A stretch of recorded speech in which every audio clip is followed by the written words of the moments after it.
Today, we're very happy to have Abhinav Prem, who is a member here at the IIS, and he's going to tell us about topological order and noisy quantum systems. Okay. Welcome to all the prospective students. So I'll give you a little bit of flavor of the work that I've been doing here at the Institute last year or so. And we're mostly talking about some recent work on thinking about topological order and open quantum systems. And please interrupt with questions at any point. And I apologize to those of you who were at Matt Hastings' talk yesterday. There'll be a little bit of overlap at the beginning. So I'll try to speed through that if it all sounds very familiar. So this, even though it's a high energy seminar, I'm a condensed matter theorist primarily, and I'll be talking a little bit about mostly about sort of new directions in condensed matter theory. Typically in condensed matter theory, we've been interested in understanding the complex collective behavior that emerges when you have many interacting quantum degrees of freedom and they're all talking to each other. And we understand more or less quite well how things behave in equilibrium. So when you take a many-body quantum system, you cool it down near zero temperature, and that system is in equilibrium. The kinds of different phases of matter that can appear and different ways to think about them, we have a good handle on those. But in contrast, non-equilibrium physics, what happens to what kind of phases of matter we can get when we take these systems and they're out of equilibrium is relatively less explored. And understanding these non-equilibrium many-body quantum systems is going to be one of the central challenges in condensed matter theory. And so I'll talk a little bit about some recent progress in understanding what kind of phases of matter we can get in open quantum systems. And I'll define what that is. So just an overview. So I'll be talking about topological order in open quantum systems. And typically, what we've been trying really hard, and experimentalists have been trying very hard over the last few years, is to isolate systems from the environment, because decoherence is supposed to fight against quantum entanglement. But today I'll try to argue that sometimes these two things can work in concert to produce something that's fundamentally new. So you can use noise as an ally to produce new phases of matter. And I'll be using ideas from the theory of quantum error correction, where few body systems subject to decoherence are quite well understood, and then exporting some insights from that to understand new many-body phases, and in the process make connections with quantum field theory and new symmetries. Okay, so this work is mostly based upon this first paper with Raman Sohal, who's down at Chicago, and then towards the end, I'll talk a little bit about realizations on actual potential realizations on in realistic systems, and that work was done primarily with Sanket Cherame, who's a grad student at Minnesota. So here's sort of the rough introduction. We understand phases of matter, but we really understand them for pure states, which are evolving under some kind of unitary dynamics, so under some Hamiltonian dynamics or with some just some unitary operator. But open systems are everywhere, they're quite ubiquitous. So a simple example of this is just if you put a magnetic impurity inside a nanoparticle of superfluid helium, you can treat the impurity as being your system, and then the rest of the superfluid as being the environment. You trace out the environment, and you have effectively an open quantum system. So there's lots of physical settings where we have to think about open quantum systems. And typically what happens is you have your system, it's coupled to an environment, you initialize your system in some pure state, and at long times, because of the coupling with the environment, it loses all its coherence. So there's some phase coherence over here, and at long times, this pure state evolves into a mixed state, where here by a mixed state, I'll just mean a stochastic mixture of pure states as the sum over Vj equal to the identity. And unfortunately, it turns out that as far as topological phases are concerned, most thermal states are featureless, especially below 4 spatial dimensions. So this is as a proof due to Hastings, for instance, that there's no topological order below 4 spatial dimensions, although there's been some recent work that contests that, but I won't delve into that. You mean no topological order without symmetries or something? Without symmetries.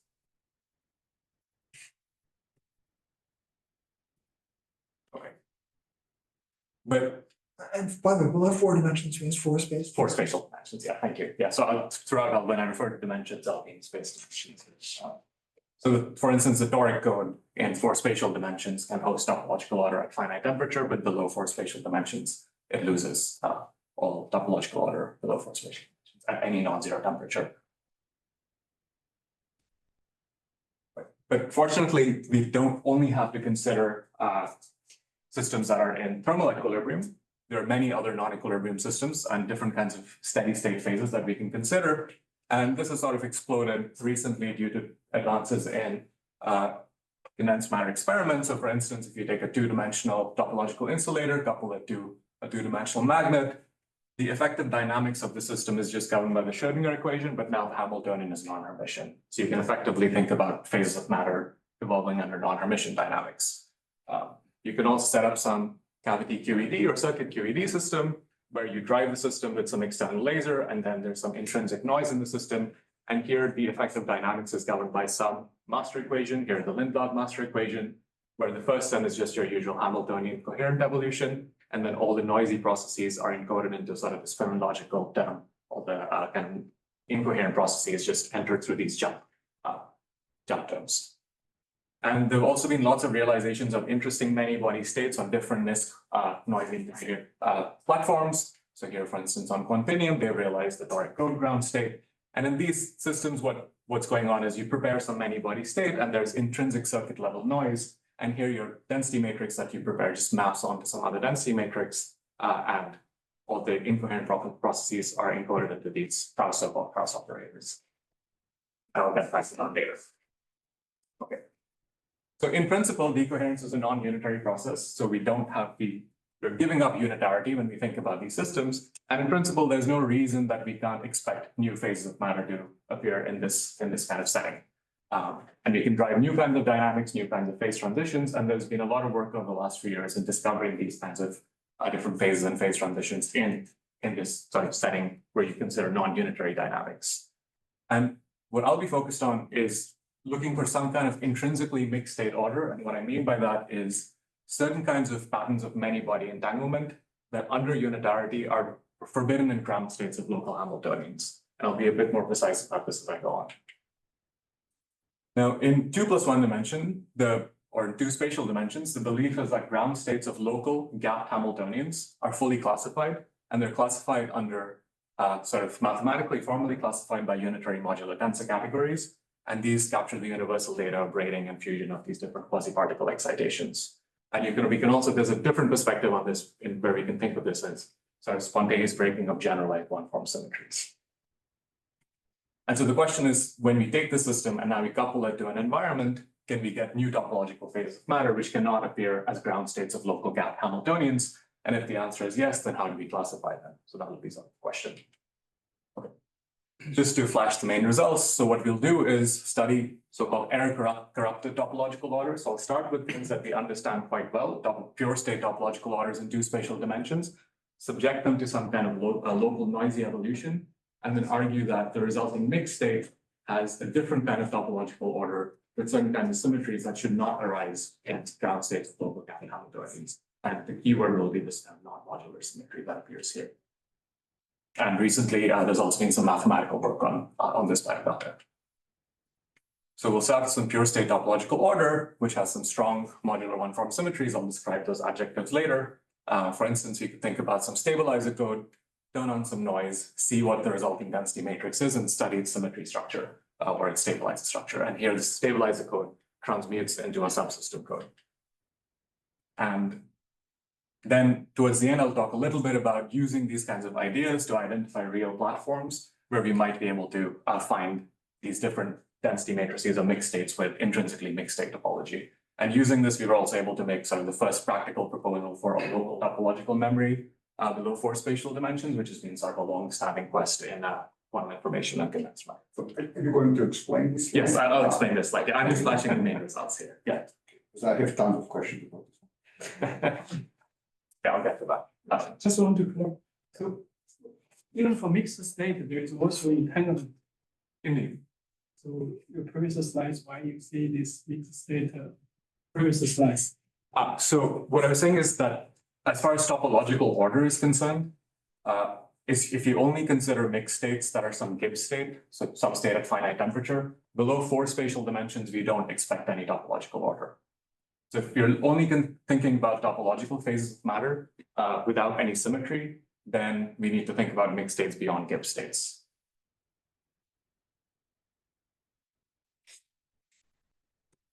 So I'll start by giving an overview of pure state topological order, then talk about open quantum systems, and then combine the two to discuss mixed state topological order, and then towards the end, discuss how to realize this in practice. So pure state topological order. So just so everybody is on the same page and for the prospective students, so this is one way to think about different phases of matter. We're putting equivalence relations on pure states, and we can think about this puzzle to kind of guide you. So on the left-hand side, I have a bunch of integers arranged from 1 through 15, and the last two are swapped. And on the right-hand side, they're all in odd order, increasing order from 1 to 15. And the rules of the game are you can only exchange a solid piece with a blank space at each step. So you're not allowed to exchange two of these. You can't exchange 14 and 15. You can't lift them up out of 2 dimensions. And the question is there any way to go from the left-hand configuration to the right-hand configuration smoothly? First, again, by smoothly, I mean under the rules of this game, using only local moves. So if it's, 1870 and you're not following the math literature, the only way to do this is to check all roughly 10 to the 13 configurations one by one, and you'll find that there's no way to go from the left to the right. And there were people making bets about this at the time, finding off of people. But if you're following the math literature, then you'll see that there is a proof that there's no way to go from the left-hand side to the right-hand side because there's an invariant that describes these different configurations. And the invariant is basically the parity of inversions. How many of these different tiles are swapped? So here, a single tile is swapped. So this is sort of an odd configuration. And here, no tiles are swapped. So it's an even configuration. And there's no way to go from an invariant that's odd to one that's even using only local moves. And so we can use this concept of symmetry, the fact that we have this invariant, and the fact that we can only do local moves to sort of partition the space of all configurations into 2 sets. And this is what we want to do now for many body states. I'm sorry, but can any one go to any one? Is that a proof? So anything with 1 can go to 1 Okay. under purely local moves. Yeah. How many steps it takes is a different question. That's a computational question, but in principle, yes, you can do it. If you also connect this end to the other end, if you make it a cylinder, then you can also change. That's another way to change the invariant. Okay, so what are the rules for quantum matter? Again, thinking about lattice systems. So to specify a quantum many-body system, we first have to specify what the degrees of freedom are, so electrons, spins, or qubits, what the relevant symmetries of the system are. Do we have charge conserved? Do we have rotation symmetry, etc.? And then we write down a Hamiltonian that some interactions are consistent with these symmetries. And again, here I'll be mostly working on the lattice. So we have some d-dimensional, d-spatial dimensional lattice system.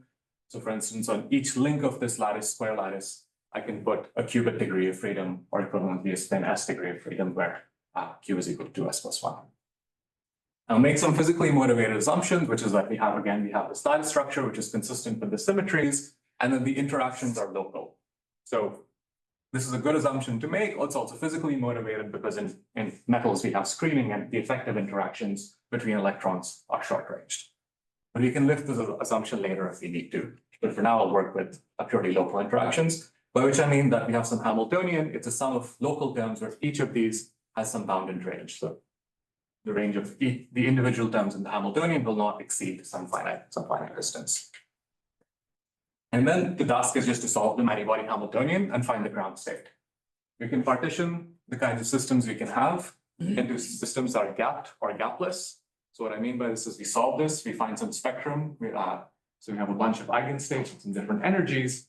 And typically for a finite size system, for a finite size system, there's always a finite gap, which scales as 1 over L, where L is the linear dimension of the system.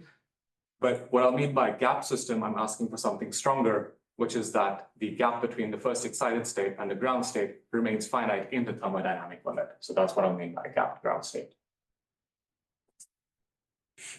So why do we need spatial locality? Well, the reason for that is that local Hamiltonians obey an emergent speed limit, which is if you apply some local perturbations to a local Hamiltonian, you can only change it locally. It seems like an obvious sort of statement. You can formalize this using so-called Lie-Robinson bounds. So if you take some state evolved with some Hamiltonian and you compare it to a state where you evolved with the same Hamiltonian but just perturbed locally at some different point, you can ask how far operators feel this perturbation. And there's an emergent light cone, so-called Lie-Robinson velocity, and only operators within a certain kind of light cone feel this perturbation, and outside they don't.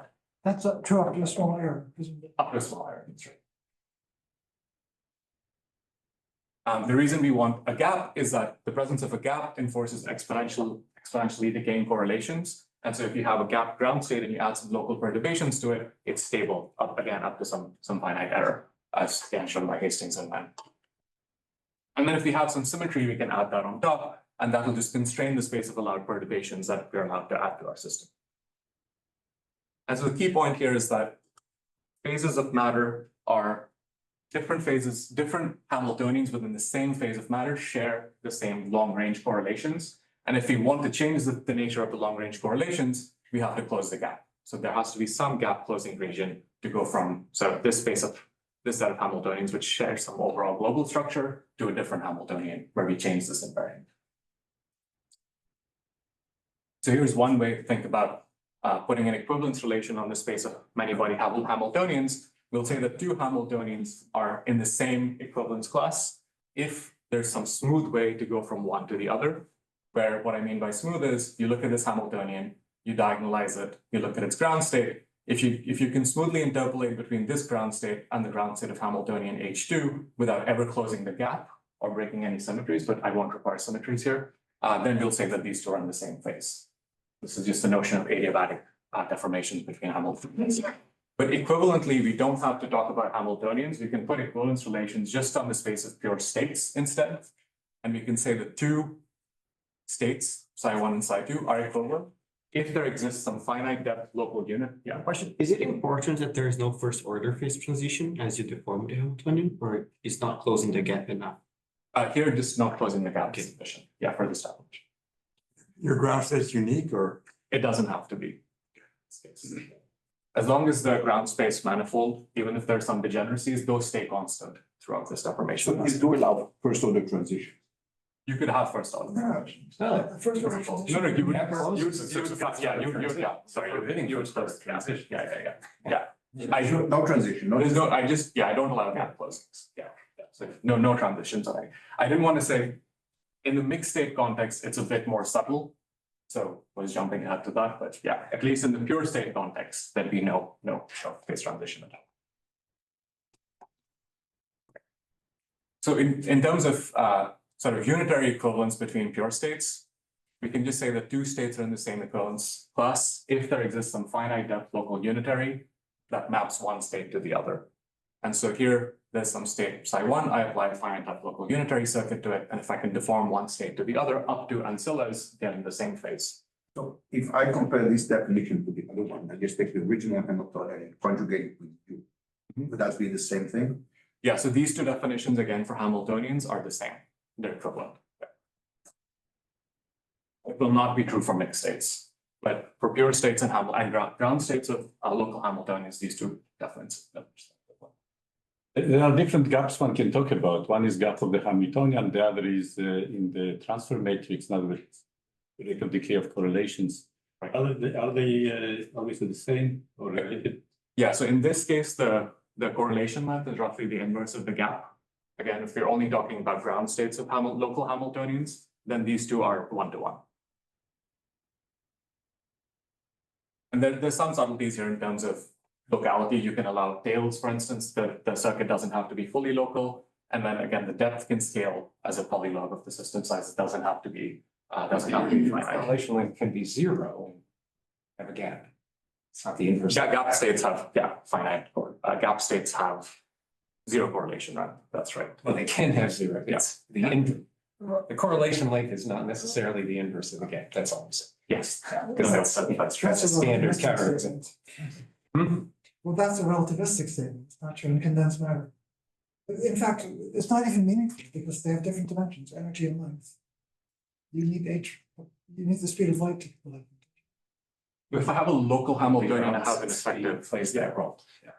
Right. Well, Yes. maybe. If I have a local Hamiltonian, I have an effective speed limit, which is the Lee-Robinson speed. Yeah. Okay, so what this definition does is if we look at some short-range correlated ground states of gap, for instance, bosonic Hamiltonians in two spatial dimensions, it will just partition this into a bunch of different topological orders because you're not imposing any symmetry here. And so in D, greater than 2 spatial dimensions, you can have distinct phases even if you don't impose any symmetries in 1 spatial dimension, so it's not possible. And in 2 spatial dimensions, these distinct phases carry the so-called distinct topological orders. In 3 and above, you can have orders that are not topological. You can have things like fractals, etc. But we'll stick to 2D today. So what is topological order? These are, again, gapped phases of matter which support some fractionalized anionic excitations. And they have locally indistinguishable ground states when you put the system on a manifold with non-trivial genus. So those are sort of the 2 characteristic features of topological order. And again, the belief is that these are fully classified by so-called unitary modular tensor categories, which encode all the algebraic data describing the braiding and fusion of anyons. And what I mean by an anion here is that you can have some quasi-particle excitation. So if you take A and you braid it around B, it can pick up a phase. Now, if this is a boson or a fermion, you can only have a phase of 0 or pi. These are called anyons because in 2 spatial dimensions, you can pick up any phase. And these kinds of systems are interesting, one, because they exist in nature. They've been realized in the fractional quantum Hall effect, more recently in so-called fractional Chern insulators, but also they serve as error correcting codes potentially. And it's natural to ask what happens to these kinds of systems when you add noise to them. Did you intentionally leave out non-abelian braiding? Yes. I will make some statements about general theories towards the end, but I'll mostly talk about abelian states today. So here's sort of the standard model of topological order due to Kita, the Toric code. So we'll work in 2 dimensions on the square lattice. On each link of the lattice, I have a qubit or a spin-half degree of freedom. And the local operator is just Pauli X and Z operators, which anti-commute.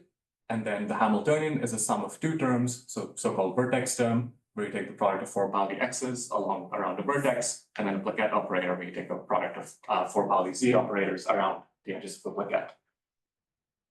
You can think of the first term essentially as enforcing Gauss's law in the ground state, and then the second term is essentially enforces the absence of magnetic fluxes in the ground state. And this is a nice model because it's interacting, but it's exactly solvable. The reason for that is just that each of these terms, AB and BP, is a product of Pauli's, so they're square to the identity, and each term commutes with all other terms in the Hamiltonian. So it's a fully commuting projector Hamiltonian, and so we can label each eigenstate just by the eigenvalues under the different terms of the Hamiltonian. So the ground state, for instance, is just the state that has eigenvalue +1 for each term in the Hamiltonian individually. So here's the ground state. It has to satisfy that AV acting on a ground state leaves it invariant, and similarly for the plaquette term. This has to be true for all vertices and plaquettes. So here's a pictorial representation of what the ground state looks like. We'll work in the X spaces, and then if we have a plus spin, I'll leave it uncolored, and then if we have a minus spin, I'll shade it in blue. And so the ground state is this coherent superposition of all closed loop configurations. And on the plane, there's a unique ground state system. So if you take the system and you put it on the 2 torus, you'll find it has 4 locally indistinguishable ground states, which are distinct up to this non-contractible Wilson loop operator. So there's no local perturbation that can split this degeneracy when you take the system and put it on a torus. And this ground space stores 2 logical qubits. Maybe that's not the right time to ask you, but why do people call it Wilson loops? If you think of it as a Z2 gauge theory, then I understand. But there's no gauge theory here, so why do you call it Wilson? It's not a gauge theory with the charge field that is on the lattice. Well, and also a magnetic monopole. Well, only because the Z2 gauge theory on the lattice has that. Yeah, but as it stands, it's not a Wilson line of anything. And you can turn on all. Yeah, fair enough. You can call it a non-local string operator. Right, okay, so the important thing is, that the ground state is basically the code space of the stabilizer code, and it stores 2 logical qubits. And these logical qubits are made up of many physical qubits. And that's one way to encode information non-locally in the ground space subspace of the system. So you can ask about excited states of the system. So we just start with the ground state where all the links are uncolored. And then I come in and I apply a Pauli X operator, for instance. So it will change the eigenvalue of these 2 vertex terms, for instance. And then you just continue applying the string operator. And what you'll see is that you create these excitations. I'm applying an X operator in red here, so I'll violate the plaquette term, and I'll create 2 M excitations at the endpoints of the string-like operator. And so these kinds of excitations are fractional because they can't be created locally. My underlying system is just a system of spin 1/2 degrees of freedom, but I get out of it these emergent sort of fractional excitations. We can do the same thing for the vertex term and then apply a string of Pauli Z's. And again, at the endpoints of it, you'll create 2 vertex terms, which people refer to as the gate charge, called the magnetic fluxes. And then, of course, you can take a balance state of these, and that's the dion. So this Toric code model has 4 different kinds of anions or different superselection sectors, where you have these E particles, these charges, they square to the identity, same for the fluxes, and a balance state of E and M is F. So the E's and M's in this case are bosonic, and the F is a fermion, even though there's no fermion in the underlying model that we started with. And then if you take one of these M particles and braid it around an E particle, you'll see that you pick up a -1 sign because a Pauli X and a Pauli Z intersect at a single link. And again, it doesn't matter what the shape of this loop is. This is why it's a topological system, as long as it intersects an odd number of times. So as long as M is encircling an odd number of E's, the phase you pick up will always be -1. That's completely insensitive to how far away the loop is or what the shape of it is.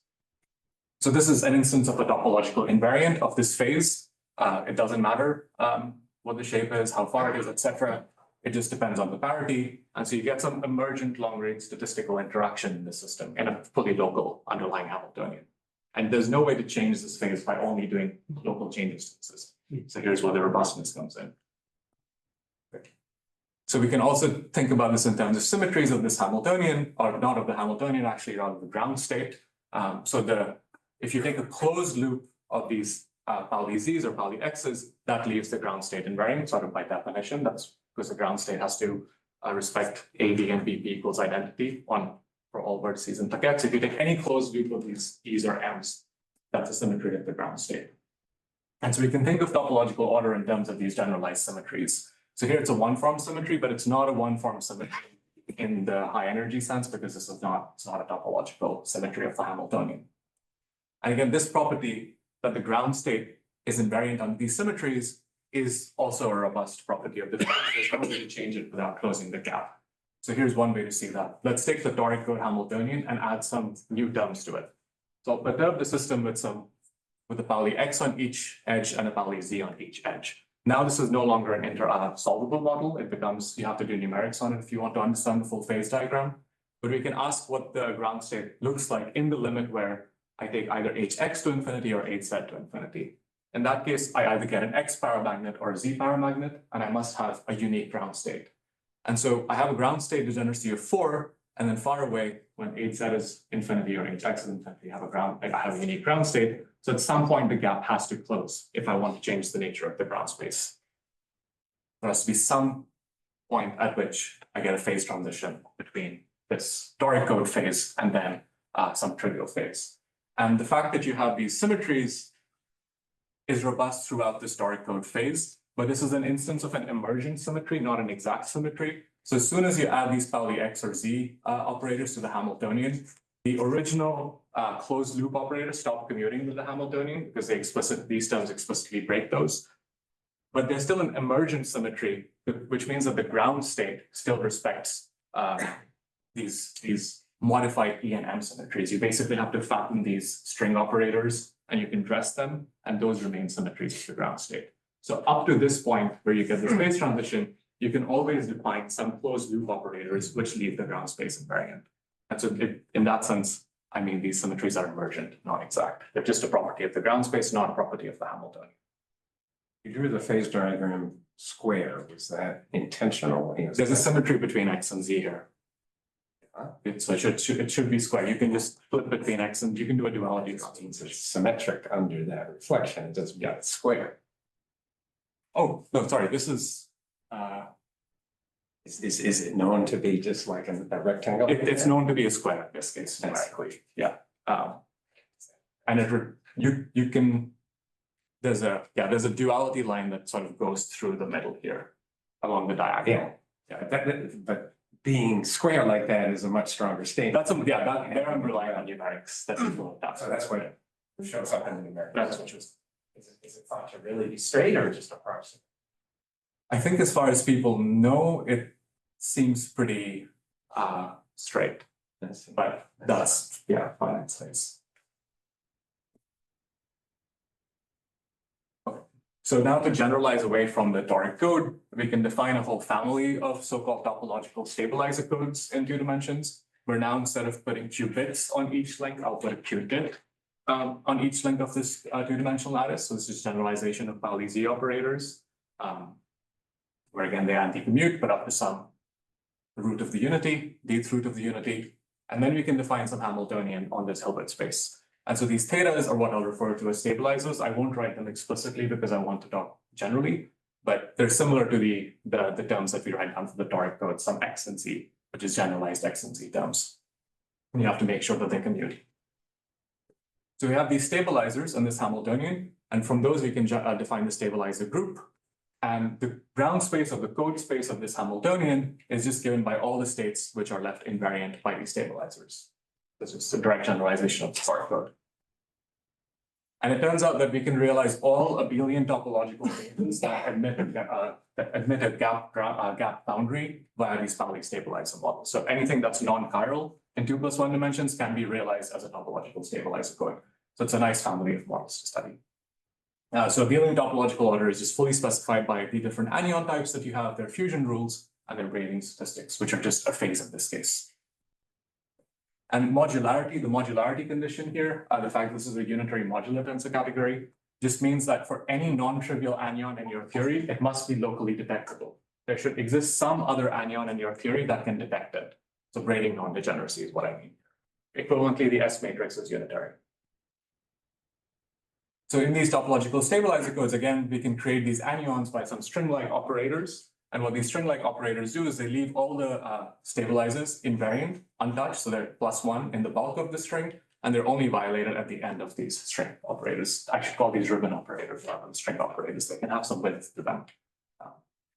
And again, for each of these different kind of string operators, if I take a closed loop of them, these closed loops leave the ground state invariant, so you can think of these as these lattice one-form symmetries, again, which are not different from sort of relativistic one-form theories.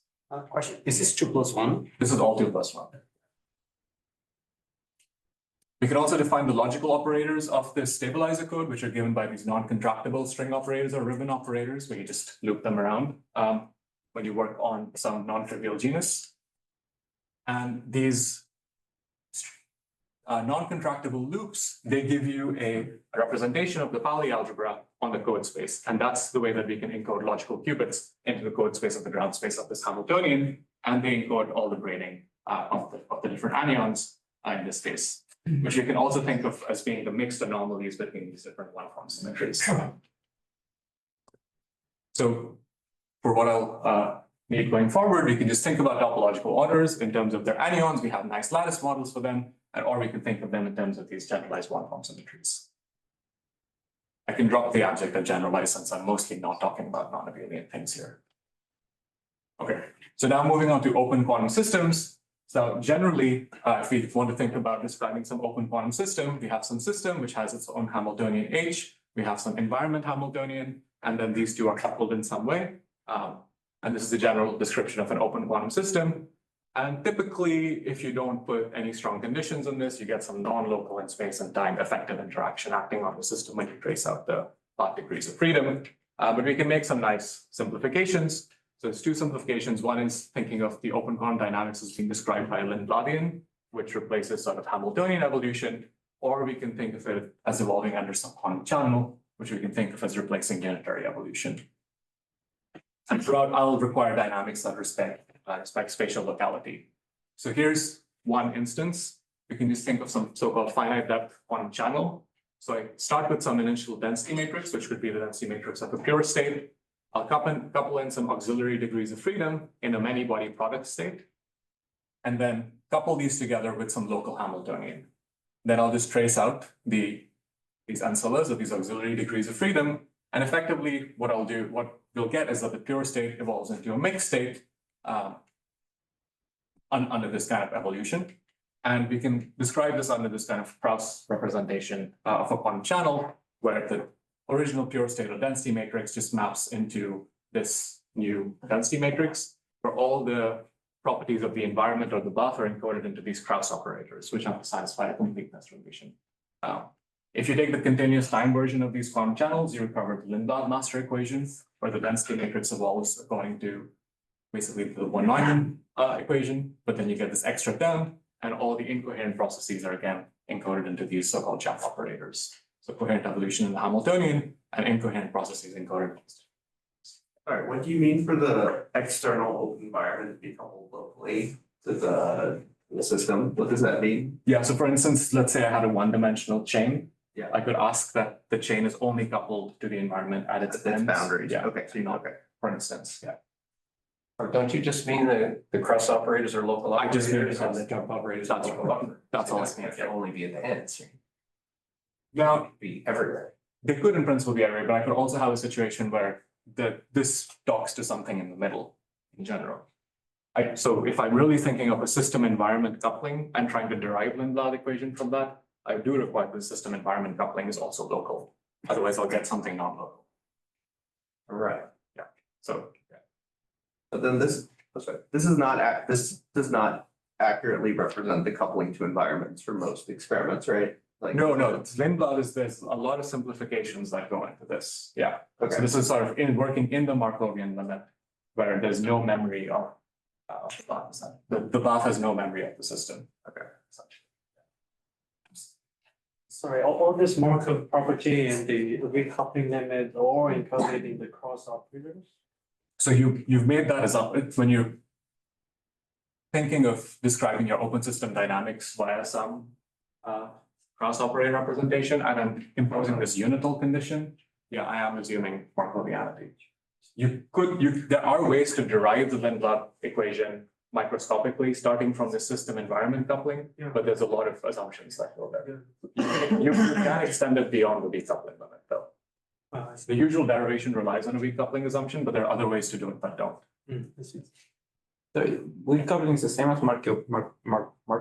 No, those are separate You assumptions. need Markov to derive in the equation. You need Markov, you usually need the Born approximation, which is a weak coupling approximation, you need a Markov approximation. There's also a rotating wave and there's a bunch of different approximations that go into Lindblad. So its regime of validity is quite restricted, yeah. But, if you ask what is the most general, completely positive trace preserving map that you can write down on a density matrix, which is one way of deriving the Lindblad equation, this is what you would end up with. That's what you end up with if you want continuous time. If you want Otherwise, you continuous end up time. with what you have at the time. So in continuous time, this is sort of the unique equation that you get that's completely positive and trace preserving. Okay. Right, and yeah, locality, as you said, I'm just needing that K or H and L are spatially local.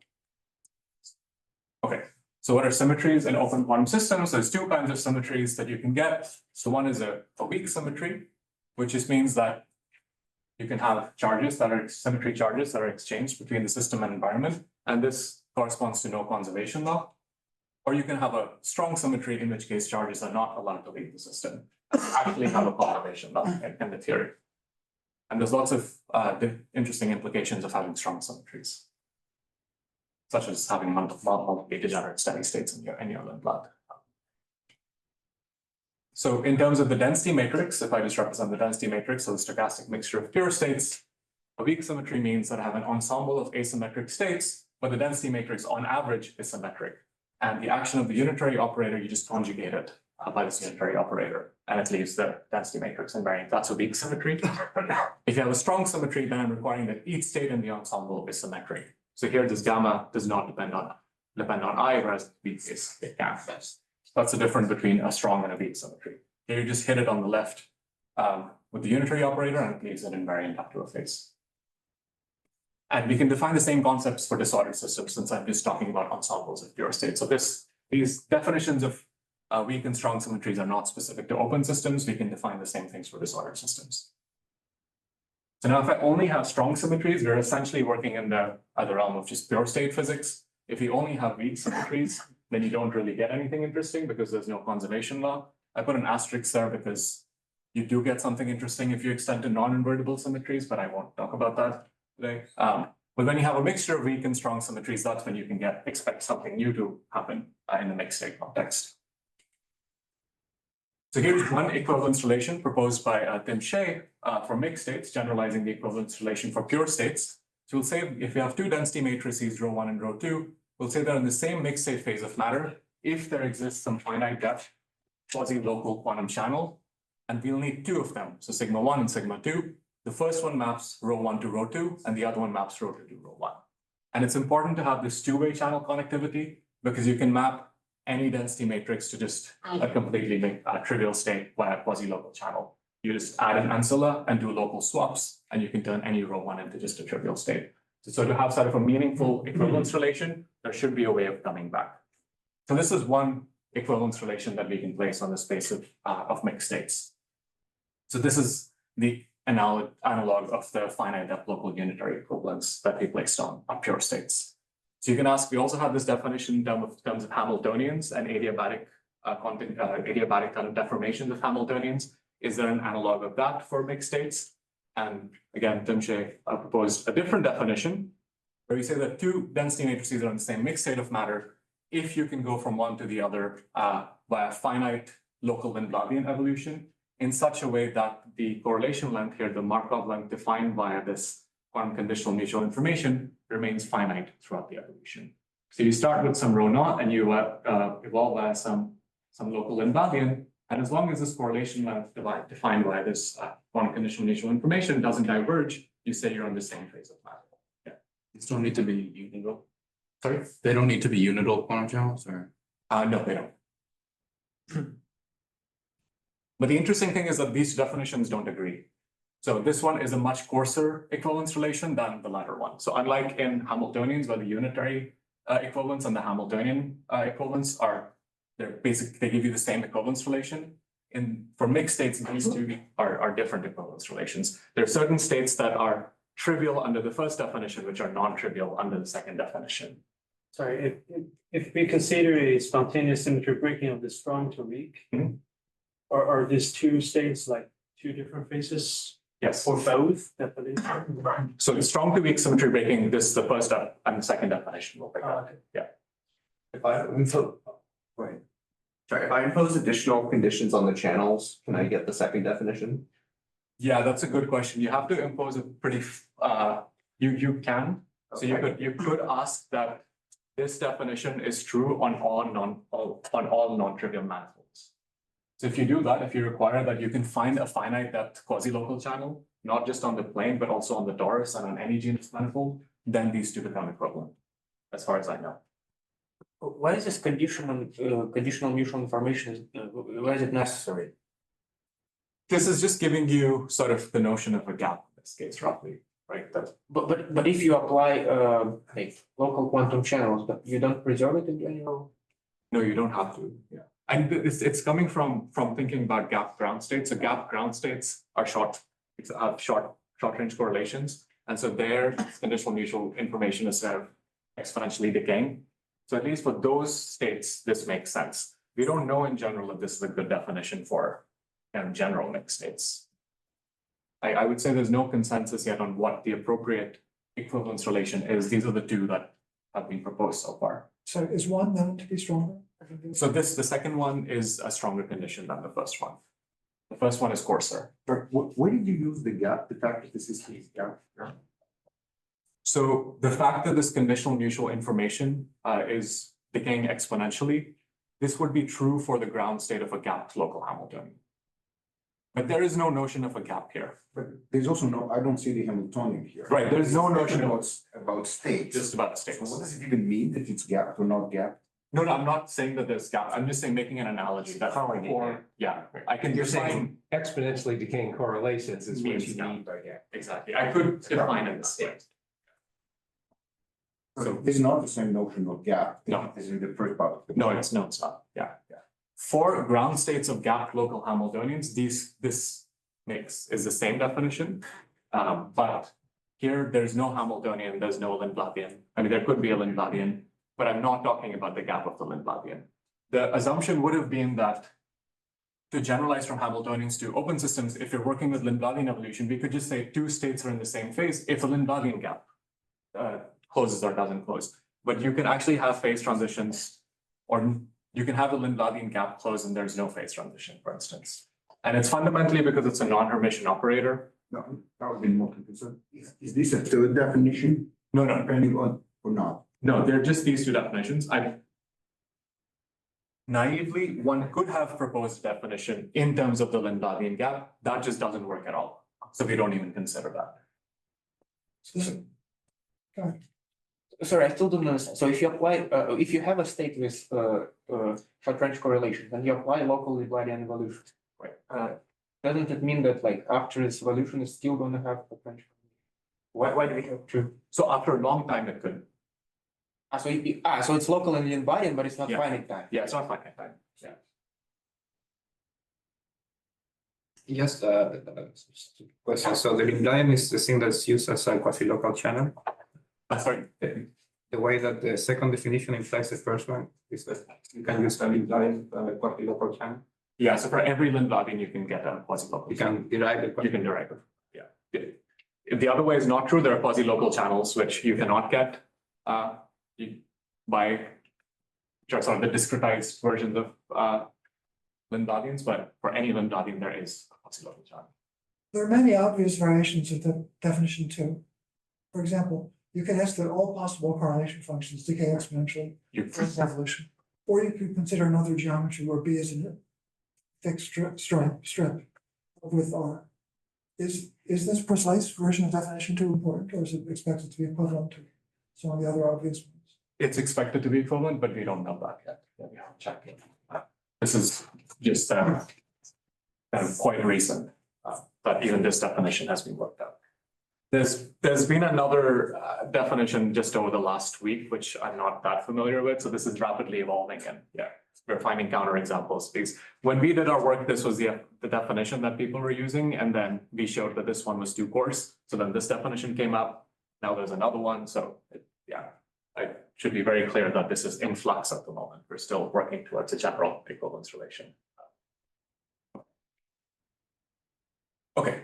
So those are sort of the equivalence relations. We're now coming to mixed state topological order. So some open questions in the field have been, typically we expect that if we take some topological state or some topological order and subject it to noise, we'll get something that's totally trivial. And what we should really be doing is some kind of active error correction to protect the quantum memory that's equivalent to ground state space.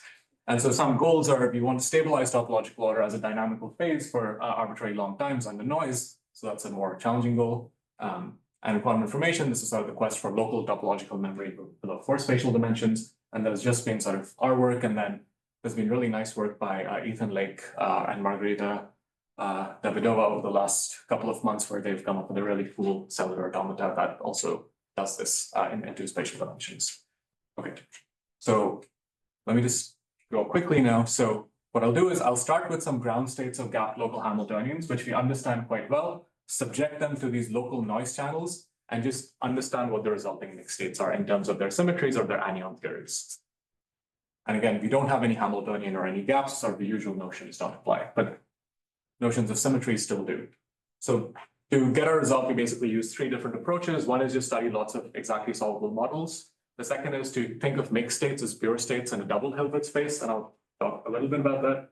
And then use sort of the language of tensor category theory and anion condensation to also get the more general result for non-abelian anion theories.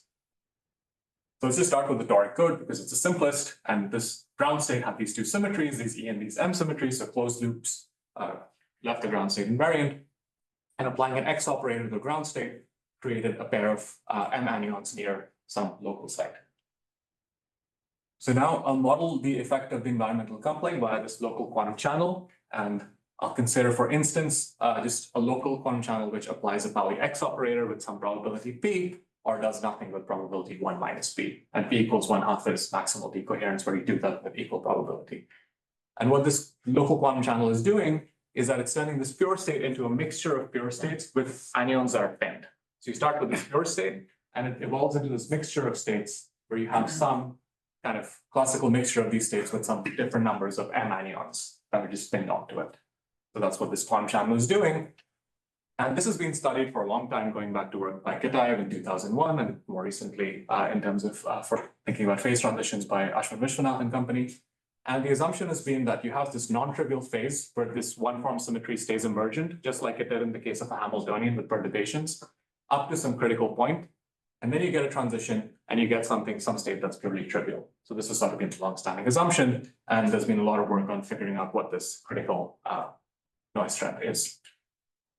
But let's just study these two limits. We can cite them analytically, of course, at p equals 0, which where we have the Toric code ground state, and p equals 1/2, where we have maximal decoherence, because there this quantum channel just acts as a projector. So you can study these two limits analytically and just think about the symmetries.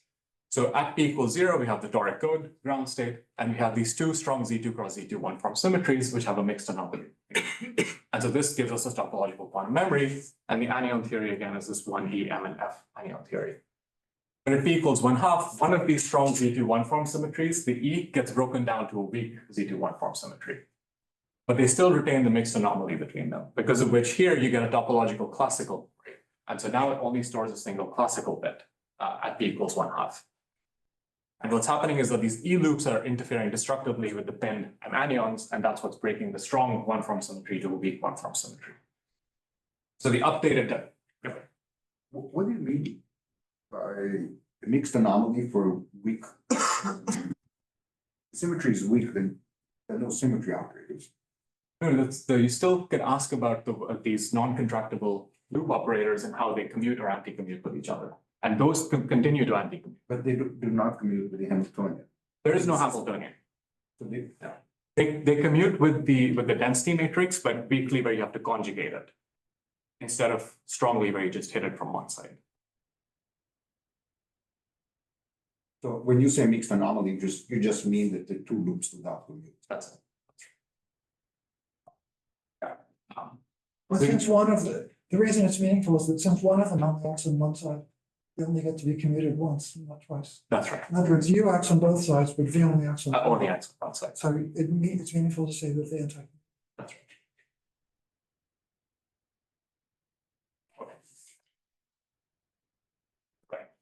So we can update this phase diagram. So we have these two strong Z2 symmetries, and then one gets broken down to a weak symmetry. So we have a transition between a quantum memory and a classical memory. And here we see the difference between these two equivalence relations. So the first one in terms of channels and the second one in terms of local invariants. Under the first definition of this finite depth two-way channel connectivity, this state is totally trivial. So you can connect it to a trivial product state.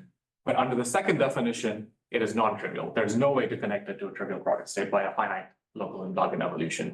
So the second definition is actually sensitive to this mixed anomaly between the strong and the weak symmetries, whereas the first one totally trivializes that mixed anomaly.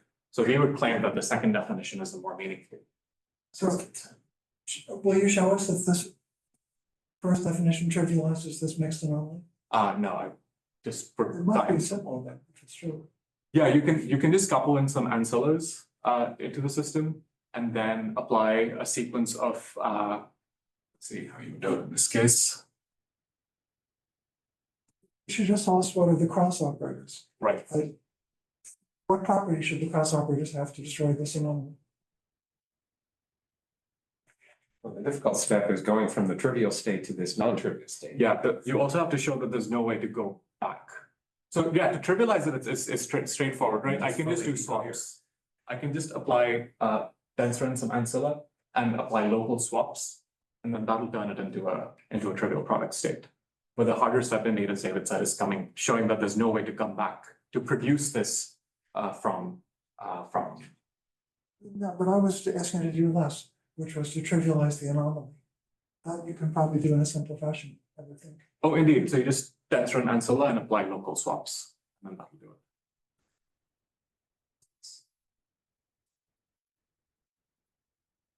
This is related to my previous confusion.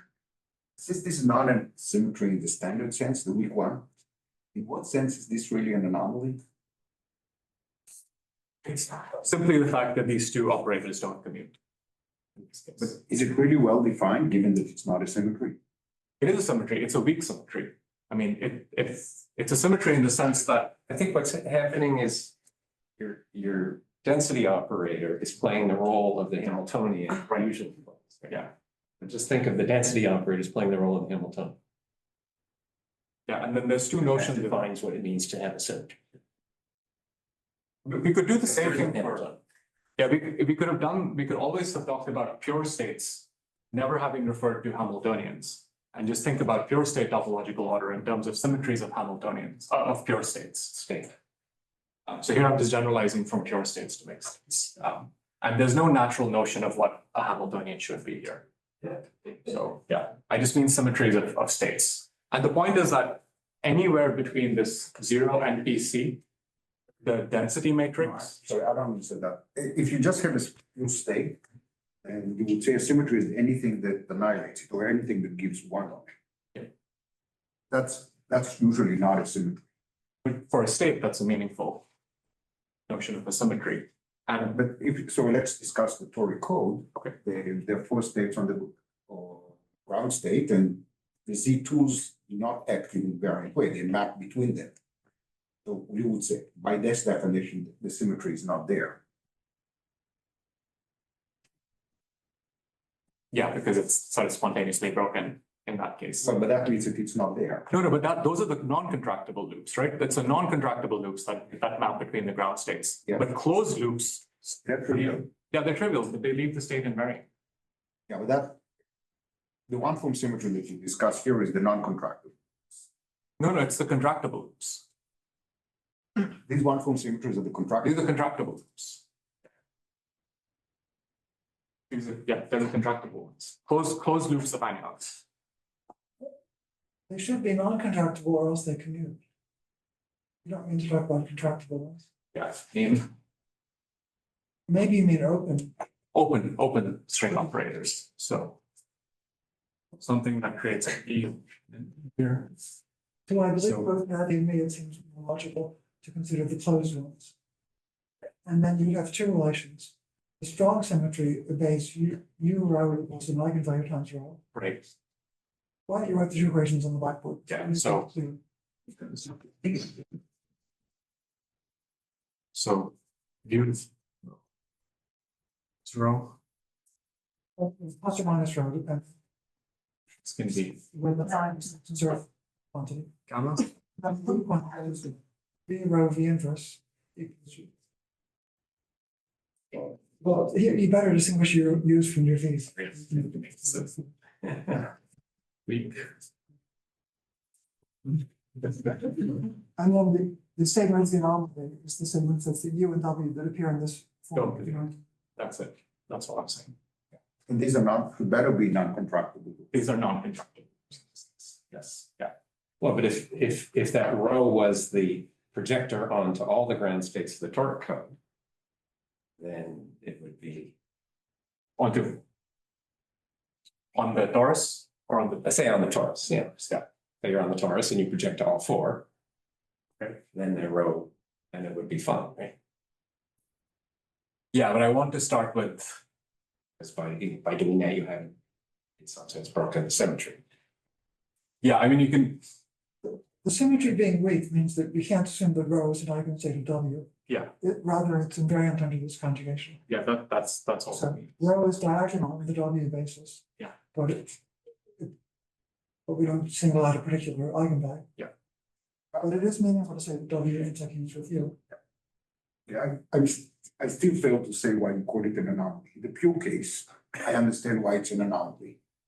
But in this case, why should we call it an anomaly? We can just say that they anti-commute and leave it at that. Okay. Yeah. So it distinguishes from another phase where you wouldn't have such objects as happening. The reason I would But go, there might be a way to make that look like an anomaly. But it's not obvious from what you said. In the pure case, it's obviously an anomaly. but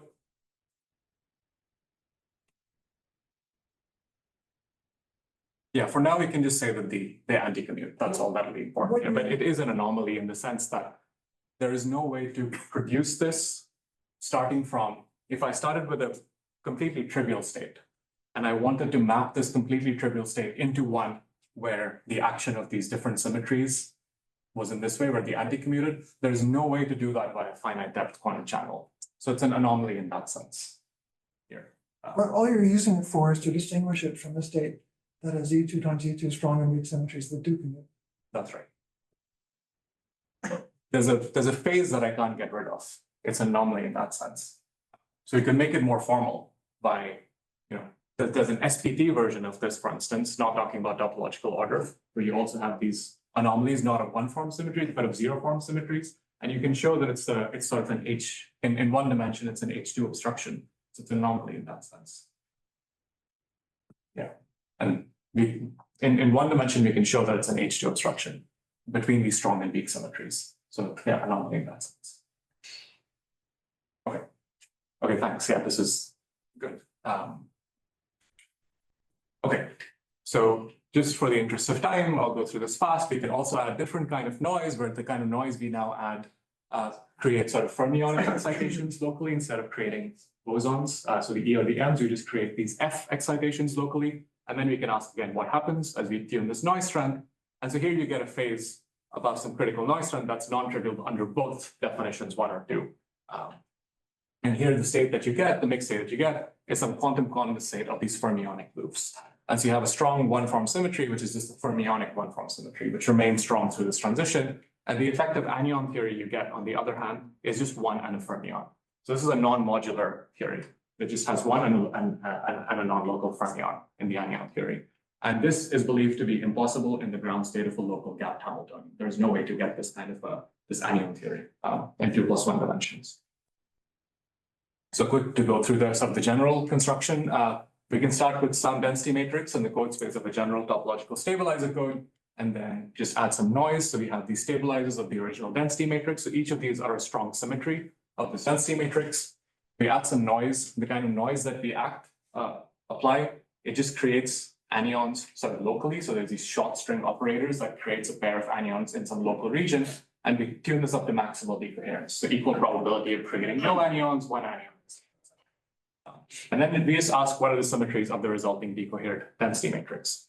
So all of the stabilizers that commute with the noise that you've applied remain as strong one-form symmetries, and all of those that don't get broken down to weak one-form symmetries. That's sort of a trivial statement. But what it actually does is that it causes a factorization of the code space into sort of so-called gauge subsystem and a logical subsystem. So the noise only affects the part of the code space that anti-commutes with the noise operator that you're acting with. And these kind of, in the quantum information community, these are also called topological subsystem codes rather than stabilizer codes. And all this language of this gauge subsystem, et cetera, has nothing to do with gauging in any conventional sense. It's just some language that the quantum information people use. Okay. So here's the decoherent state that has these strong symmetries given by the stabilizers, which commute with the noise operator that you're acting with. And what these correspond to, these are all the anions in the original theory that braid trivially with the anions that you're decoherent. A set of anions A hat, those are the decoherent anions, and everything that braids trivially with it is left behind. So that's the resulting topological order. Another way to say it is that this decoherent density matrix remains strongly symmetric under the one-form symmetries, which have no mixed anomaly in this sense of anti-commuting, with the one-form symmetry generated by the Wilson loops of the decoherent anions, and then everything else is broken to a weak one-form symmetry. And so we can write down what the topological order in the decoherent state is. It's all the anions in C, the parent theory, that braid trivially with the thing that you're decohering. And in general, this is some braided fusion category. It does not have to be modular anymore. And the reason for that is that some of the anions, leftover anions, become transparent.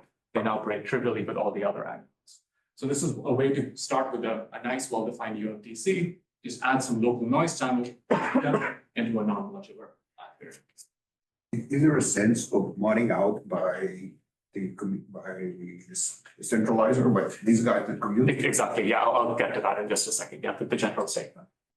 What is the environment buying you here? Sorry, I was a little bit confused about what the precise difference, so what the benefit of the environment is. Yeah, it's buying you, so it's turning this modular tensor category into something that can be non-modular, and we believe that there's no way to get this in the ground state of a local gap Hamilton. So it's enlarging the space of possible topological orders that you can have in this case. I'll say a little bit more about that in just a second. Okay. So let me skip this part of gauging out. And just one thing I want to point out is the difference between this kind of gauging out procedure and the normal procedure of anion condensation, which is distinct from gauging on formal symmetry. But I guess Navi has a paper where he'll clarify that more. But here what I mean is we take some Hamiltonian and we add some perturbation to this Hamiltonian. And let's say we're just adding these O operators, these short string up operators that create some kind of anion locally. And we tune this lambda up to being infinitely strong, which means that, sorry, I should have had a minus sign here. So then it's energetically favored to have these anions everywhere. They're kind of condensed in your system. So in this kind of picture of anion condensation, which you can make algebraically precise, only bosons are allowed to condense. There's some consistency conditions that tell you you can only identify bosonic anions with the identity. When you do this, certain anions, the ones that braid non-trivially with this A, all of them become confined. They're gone out of your theory. And then some anions have to be identified. And what this corresponds to is sort of coherent proliferation of anions. This is sort of doing it in a Hamiltonian sense. But here, what we're doing for this density matrix, when we apply this noise channel, this is called this gauging out of A again, that languages precedes our work. But here you can sort of gauge out arbitrary anions. It doesn't just have to be a boson. We can do it for fermions or even semions or anions with arbitrary statistics. Certain anions still become confined. Anything that braids non-trivially with this A is still gone from your theory, but anions are not identified. And in this case, we're sort of doing an incoherent proliferation of anions. So it's what you're doing is just one step of anion condensation. You just do the part where certain anions become confined and you don't do the other step, the other two steps that we do in usual anion condensation. So usually people talk about the confined onions going to the boundary, and there's also chiral central charge. Is there an equivalent in your scenario, or is there a reason why the chiral central charge does not appear in your discussion? So far I was talking about these stabilizer codes, which are all models which do not that admit gap boundaries. So they don't have high chiral central charge. I don't want to get into the case where you can, because there's lots of subtleties of how to even think about boundaries of these mixed states in that case. I don't have an answer to that. Like at the level of the categories you're considering? Yeah. Okay.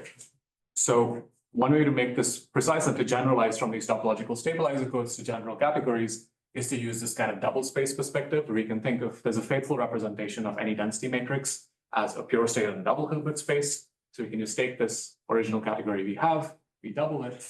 As long as you're talking about sort of bosonic theories, you get a C and C bar. And now when we're doing this incoherent proliferation of this A anion here, what we're really doing is anion condensation, but in this double Hilbert space. And that's a well-defined algebraic procedure that we understand.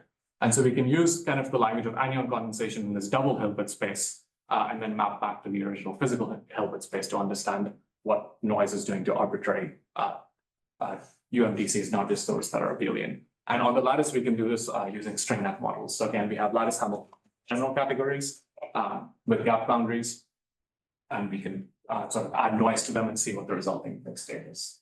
In 2 at the top, what you're condensing is A in the top, or A bar in the top, potentially O in the bottom. There's a boson. Yeah. So you're just doing standard anion condensation in the double system. That's right. And the point is that here I can pick A to be arbitrary because A bar in the double space will always be bosonic. And so that's why you're allowed to do arbitrary things.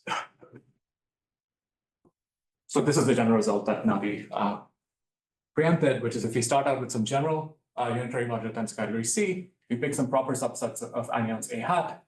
What this gauging out procedure is doing is the anion theory you're left with is just the centralizer of A hat and C. That's all you have. And there's a proof by Muger going back to 2002, which is you only get a UMTC if A hat is a UMTC, then A is guaranteed to be a UMTC. And this is an if and only if statement. So if the proper subset of anions that I pick to decohere does not form a UMTC, then the resulting decoherent theory will also not be a UMTC in this case. And so from this, we can conjecture a partial classification of these so-called intrinsically mixed state topological orders in terms of non-modular braided fusion categories, which are again those that we believe don't occur in ground states of gap local Hamiltonians. There's no proof, but that's sort of what the belief is. So pure state topological order, again, in terms of UMTCs, and then mixed state topological order in terms of these non-modular braided fusion categories. And really what's happening here, we can think of this as these Walker-Wang models, which are lattice models in three spatial dimensions. And these Walker-Wang models can take arbitrary input. So the input to a Walker-Wang model could be modular or pre-modular. So if you put a pre-modular input or non-modular input into a Walker-Wang model, it realizes that topological order on the surface. So you get A on the top and A bar on the bottom. And you're basically realizing the surface of a Walker-Wang model as a mixed state in purely 2+1 dimensions. So you can think of noise as sort of this exfoliation process where you stay purely in 2+1 dimensions, but you can realize the surface of this 3D model. So these states that we realize as mixed states, as pure states, can only occur on surfaces of 3D systems. That's sort of what's happening here. And it's sort of a physical way to do it. You could also just take this Walker-Ryan model, imagine compactifying it, and just trace out the bottom, for instance, and that would automatically give you this A. That's another way to do it. Okay, so what is this good for? One, we can do sort of a classification of these mixed state topological orders. It also shows that this two-way channel equivalence is too coarse to fully capture all the properties of these mixed states. And then we can use it as a resource for state preparation. And this might answer the question about sort of chiral topological order. So it's very difficult to prepare chiral states using only unitary operations and measurements. So even when you involve measurements into the, you allow for measurements, it's very difficult to prepare these chiral states in finite time. But here what we can do is we can just prepare some non-chiral state, which we know how to do in finite depth, just in 2 shots or something, and then just add some noise that will just peel off part of it and turn a chiral state into a non. Except that you have to control the noise. Indeed, The yeah. analysis shows the generic noise will disturb this. Indeed, and I'll talk about sort of certain kinds of noise where we can have a little bit of control over the noise in certain experiments in just a moment. Yeah, here we need some assumptions on the noise. But if we could control the noise, then as long as we can prepare some non-chiral state, we can just peel off half of it using some. Control noise, you mean like perfect?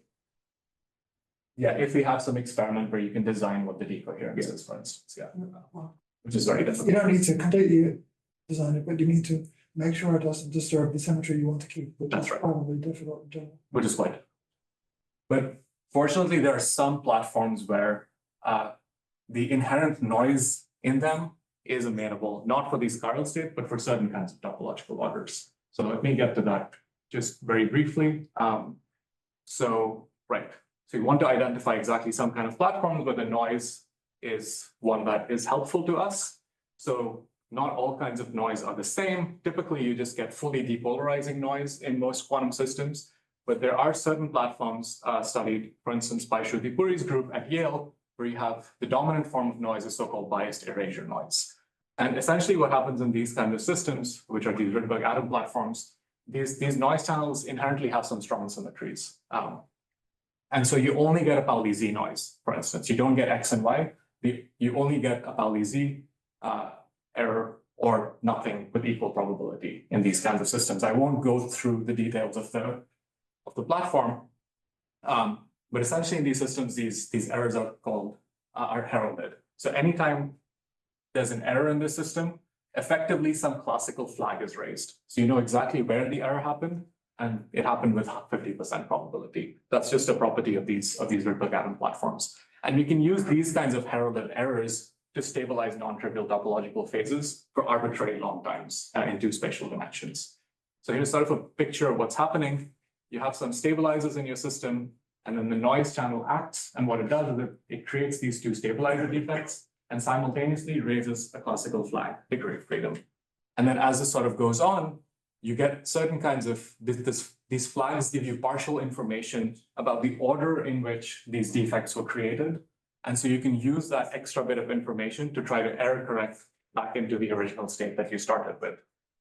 Essentially, these flags let you confine the defects in the system. And if you can succeed in confining them, that's when you can sort of steal this topologically non-trivial settings. So I'll just flash these results here. So essentially what's happening here is we took either the ground state of the Toric code Hamiltonian or the ground state of the D4 non-abelian topological order, the Toric code on the left, D4 on the right. We subjected this to two noise channels, so these biased erasure noise channels, both X and Z. And we have correction processes which keep track of these flag degrees of freedom and try to push you back into the state that you started with. So Is this a computer simulation or? this is a computer simulation, yeah. These are all Monte Carlo results in this case. So on the X and Y axis, we have these correction rates. So there's some correction protocol that's fully local. And then we set the noise rate to just be 1 in this case. So as a function of this correction rate fighting against the noise that's acting, you can ask, can I correct back into the original state we started with or not? So for the Toric code, there's some threshold above which you end up in this active phase where you can effectively confine these defects and you can correct back into the Toric code phase. So it's a non-trivial region, and this is now up to arbitrary long times. Here, I'm not just applying noise for a single step, the noise is acting continuously. And then you get these sort of mixed state topological orders, and then you get a fully absorbing state where the defects proliferate and you lose all the topological order. And then you can also do this for a non-abelian D4 topological order, where again, you can correct up to some finite threshold into a, you can stay in this kind of active region, and then you get a transition. We believe these transitions are first order, that's what the numeric suggests, but it's not fully controlled yet. And so in this way, we're sort of able to realize a fully local topological memory in 4 spatial dimensions under the assumption of this fully heralded noise. Where anytime there's a noise, you know, with sort of perfect probability that the noise happened at a particular location, and then you can use that information to error correct. And luckily, this kind of noise seems to be part in a bunch of realistic platforms. What if you don't know the site that is erased? Sorry? What if you don't know the site that Yeah, so erased you can proposal possible? Indeed, so you could ask what happens if these errors are not perfectly heralded, and you can add some kind of you can add an extra parameter that tracks sort of, you know, how unheralded the errors are. And in that case, you will lose the topological order at very, very late times, but the time at which you will lose it will be much longer than if the errors were not heralded at all. So as long as you have any amount of unheralding, you completely lose this topological order at infinite times. And experimentally, the sort of my understanding is that the percentage of unheralded errors is roughly 1%. So if we account for that, the time scale at which we lose topological order far exceeds the native qubit lifetime. So experimentally, you wouldn't be able to tell the difference. So in what dimension do you get local topological memory? So this is in 2 spatial dimensions. Okay, so just to summarize, so we conjecture a partial classification of mixed state topological order in terms of non-modular symmetries, and then we can use these autonomous error correction protocols to stabilize steady state topological order using fully local measurements and feedback. And then some questions that we're thinking about is sort of thinking about mixed state symmetry protected topological phases, which seem to have some interesting connections with gapless SPTs using SIMTFTs. We're developing sort of a duality web from gauging these different strong and weak symmetries. So some interesting things about non-invertible symmetries in mixed states, but that's quite confusing so far. And then different ways to characterize mixed state topological orders. And there's been interesting work recently, again, by Tim Shea's group, thinking about what happens to conformal field theories when you subject them to noise. So with that, I will stop.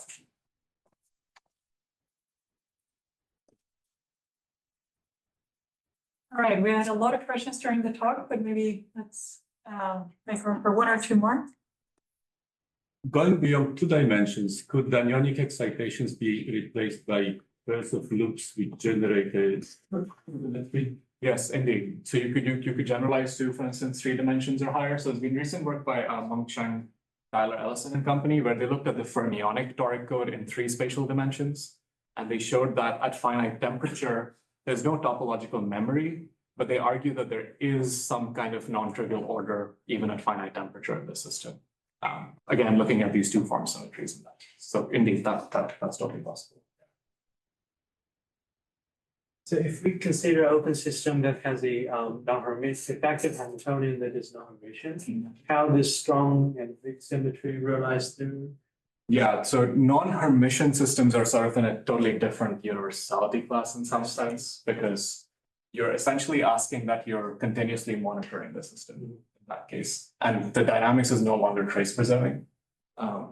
So you can do much more in non-Hermitian systems.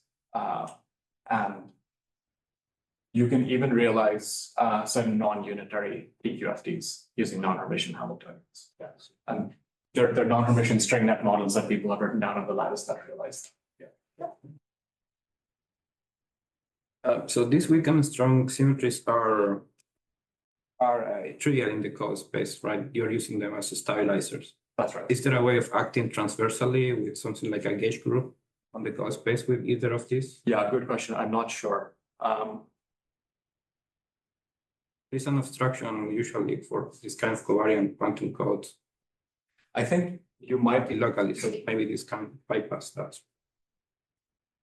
Yeah, it's a good question. I'm not sure. Yes, let me not speculate. I think people have tried to construct, so using these subsystem codes, you can use these subsystem codes to encode qubits dynamically using some kind of sequence of scheduled measurements in these floquet codes, for instance. Those are all related to some, most of them are related to some subsystem codes. And we're exactly using the gauge group. But that, yeah, I'm not sure. That one's actually. So in the case of pure state, people can try to compute the entanglement entropy with some sub-region to detect topological order. So what about the mixed state? Yeah, so entanglement entropy is not a good probe of for mixed states because entanglement entropy sort of captures both classical and quantum. But you could ask about like negativity. You could compute the negativity, for instance, and we have done that on the lattice, and then other people have done it in sort of making some continuum approximations, and the results so far don't seem to agree. So we don't know yet fully how to characterize these. On the lattice, the negativity for this fermionic decoherent Toric code is non-trivial. So that's another, we would argue that that's one way to see that it's a non-trivial state. But it's not fully settled yet.